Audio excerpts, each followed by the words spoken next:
السلام علیکم ورحمۃ اللہ وبرکاتہ۔ الحمد للہ وحدہ والصلاة والسلام علی من لا نبی بعدہ، اما بعد۔ محترم ناظرین، قابل احترام سامعین، آج ہم آپ کی خدمت میں دو سوالات لے کر حاضر ہوئے ہیں جو لاک ڈاؤن میں اعتکاف سے متعلق کچھ ساتھیوں کے ذہنوں میں آ سکتے ہیں یا آ چکے ہوں گے یا آنے والے ہوں گے۔ آئیے ہم پہلے ان سوالات پر نظر ڈالیں اور پھر اس کے بعد اس کے جوابات کی طرف آپ کو ہم لیے چلتے ہیں۔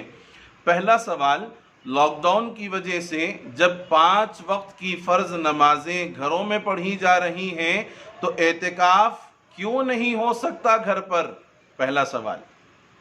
اور دوسرا سوال ہے کہ شب قدر کی تلاش کیسے کریں جبکہ رسول اللہ صلی اللہ علیہ وسلم نے شب قدر کی تلاش کے لیے ہی اعتکاف کا حکم دیا تھا؟ یہ دو سوال۔ آئیے ہم پہلے سوال کا حل تلاش کرتے ہیں۔ پہلا سوال تھا، لاک ڈاؤن کی وجہ سے جب 5 نمازیں گھر پر ادا ہو رہی ہیں تو اعتکاف گھر پر کیوں نہیں ہو سکتا؟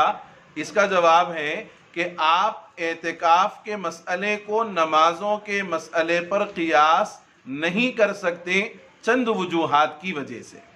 پہلی وجہ، عام حالات میں 5 وقت کی نمازیں مسجد میں جا کر جماعت سے ادا کرنا تمام بالغ مرد حضرات کے لیے واجب یا سنت مؤکدہ علی العین ہے۔ یعنی ایسا نہیں ہوگا کہ 2 آدمی مسجد میں جماعت سے نماز ادا کر لیں تو باقی لوگوں کے ذمے سے مسجد کی جماعت ساقط ہو جائے گی، بلکہ ہر بالغ مرد کے لیے لازم ہے کہ وہ 5 وقت کی فرض نمازیں مسجد میں جا کر جماعت سے ادا کریں۔ جبکہ رمضان کے آخری عشرے کا اعتکاف لاک ڈاؤن کے علاوہ عام حالات میں بھی سنت مؤکدہ علی الکفایہ ہے، تو اعتکاف کی حیثیت لاک ڈاؤن میں بھی وہی ہے اور لاک ڈاؤن کے علاوہ عام حالات میں بھی وہی ہے، لیکن نماز کی حیثیت عام حالات میں سنت مؤکدہ علی العین ہے، اور لاک ڈاؤن کی وجہ سے جو اب مجبوری آئی ہوئی ہے اس مجبوری کی وجہ سے یہ چیز نہیں ہو سکتی، یعنی آپ کو اجازت ہے کہ آپ گھر میں نماز ادا کر لیں۔ دوسری وجہ، لاک ڈاؤن کی وجہ سے جو لوگ گھروں میں نمازیں پڑھ رہے ہیں تو اس کا یہ مطلب بالکل نہیں ہے کہ ان کی نمازیں مسجد میں قائم کی جانے والی نمازوں کا درجہ رکھتی ہیں۔ کیوں؟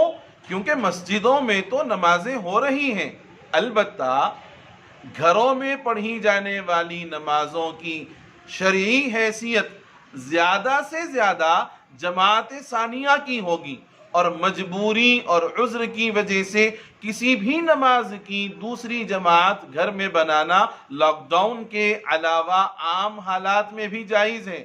ہاں، اتنا فرق ضرور ہے کہ عام حالات میں بغیر کسی عذر کے مسجد کی جماعت ترک کرنے کا جو گناہ ہوتا ہے وہ اس لاک ڈاؤن کے زمانے میں نہیں ہوگا، کیونکہ اس وقت مسجد کی جماعت ترک کرنے کا جو عذر ہے وہ عام لوگوں کے پاس موجود ہے اور پورے مسلمانوں کے لیے عام ہے، جبکہ سنت اعتکاف کو ترک کرنے کا کوئی بھی عذر لاک ڈاؤن کے باوجود نہیں پایا جاتا۔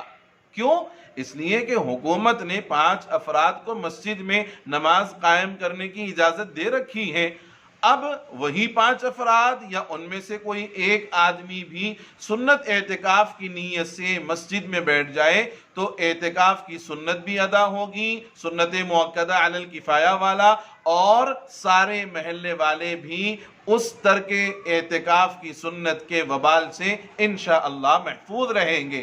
تیسری وجہ، گھروں میں لاک ڈاؤن کی وجہ سے جو جماعت سے نماز پڑھنے والے ہیں ان کی نماز پر اگرچہ کہ مسجد کی جماعت کا حکم نہیں لگایا جائے گا، ان کی نماز پر مسجد کی جماعت کا حکم نہیں لگایا جائے گا، تاہم انہیں جماعت سے نماز پڑھنے کے فضائل انشاءاللہ حاصل ہو جائیں گے، کیونکہ مسجد کی جماعت چھوٹنے پر گھروں میں نماز پڑھنے کا ذکر احادیث میں موجود ہے، لیکن چونکہ مسجد کا اعتکاف چھوٹنے پر گھروں میں اعتکاف کرنے کا احادیث میں کوئی ذکر موجود نہیں ہے، اس لیے مسجد والے اعتکاف کے فضائل حاصل نہیں ہوں گے۔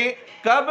جب آپ گھر میں اعتکاف کریں گے، اور نہ ہی گھر میں اعتکاف کرنے والا یہ عمل مسجد والا اعتکاف سمجھا جائے گا۔ یہ 3 وجوہات ہیں، ان وجوہات کی وجہ سے آپ لاک ڈاؤن کے زمانے میں گھر پر اعتکاف نہیں کر سکتے۔ دوسرا سوال تھا کہ شب قدر کی تلاش کیسے کریں، جبکہ رسول اللہ صلی اللہ علیہ وسلم نے تلاش شب قدر کے لیے اعتکاف کا حکم دیا تھا۔ ہاں، حدیث میں آتا ہے کہ آپ صلی اللہ علیہ وسلم نے صحابہ سے فرمایا کہ جو میرے ساتھ اعتکاف کر رہے تھے درمیانی عشرے کا، وہ آخری عشرے کا بھی اعتکاف کریں، کیونکہ مجھے یہ رات دکھائی گئی تھی پھر بھلا دی گئی، لہذا تم شب قدر کو آخری عشرے کی طاق راتوں میں تلاش کرو۔ تحروا لیلۃ القدر فی العشر الاواخر من رمضان۔ اب مسئلہ یہ ہے کہ اس حدیث سے بظاہر یہ معلوم ہوتا ہے کہ اعتکاف کا مقصد شب قدر کی تلاش ہے، چونکہ شب قدر رمضان المبارک کے آخری عشرے میں ہوتی ہیں، اور اعتکاف میں چونکہ بندہ اللہ تعالیٰ سے بہت زیادہ قریب ہوتا ہے، اس کی عبادت میں مشغول رہتا ہے، تو اعتکاف کی وجہ سے اس کو شب قدر عبادت کی حالت میں نصیب ہو جائے گی۔ اور اگر اعتکاف میں نہیں ہوگا تو ممکن ہے کہ شب قدر جیسی مقدس رات کہیں گناہوں کے حوالے نہ ہو جائے۔ اسی مقصد کے پیش نظر صحابہ کرام کو آپ صلی اللہ علیہ وسلم نے اعتکاف کی ترغیب دی، لیکن اس ترغیب کا یہ مطلب بالکل نہیں ہے کہ اعتکاف کریں گے تو ہی شب قدر نصیب ہوگی ورنہ نہیں ہوگی، ایسی بات نہیں ہے۔ چنانچہ اگر کوئی شخص رمضان المبارک میں گھر میں آخری عشرے کے اندر اگر عبادات کا اہتمام کریں، اعمال صالحہ کا اہتمام کریں، تو انشاءاللہ وہ بھی اس حدیث کی منشا پر عمل کرنے والا شمار کیا جائے گا۔ اور ہم کو اللہ کی ذات سے یہ امید رکھنی چاہیے کہ اگر ہم گھروں کے اندر اس عمل میں مصروف رہیں رمضان کے آخری عشرے میں اور اس کی طاق راتوں میں، تو انشاءاللہ ہمیں شب قدر نصیب ہو جائے گی۔ یہ چند گزارشات تھیں ان 2 سوالوں سے متعلق۔ امید کرتے ہیں کہ آپ کے سوالات حل بھی ہو گئے ہوں گے اور کوئی خلجان آپ کو باقی نہیں ہوگا۔ آخر میں گزارش ہے کہ آپ ہمارے اس یوٹیوب چینل میسج آف اسلام کو ضرور سبسکرائب کریں، لائک کریں، شیئر کریں۔